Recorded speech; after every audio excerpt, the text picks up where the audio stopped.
So nag-food trip kami ng asawa ko sa Hong Kong. Nakita namin tong food stall dito sa Mongkok, sa may Sneaker Street, na nagsaserve ng mga street foods. Una namin trinais yung waffle nila na parang pancake for 20 Hong Kong dollars or nasa 150 pesos. Okay naman, lasang pancake lang. Na-curious lang kami sa lasa kasi every street food na stall may nagsiserve ng waffle na to. Then nag-order din kami ng parang isaw baboy nila for 17 HKD or nasa 120 pesos. Maganda, makinis yung itsura at malaki yung cuts ng isaw baboy. Madaming choices ng sauce at di namin alam ang ilalagay na sauce dito. Kaya ginaya lang namin kung ano nilagay nung nag-order din na kasabay namin.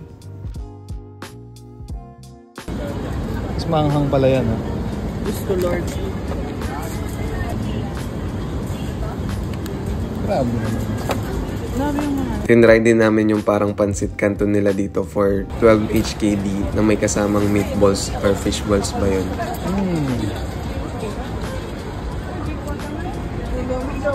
Sulit ba? Siguro kung gutom ka at gusto mong mag-try ng street food sa Hong Kong.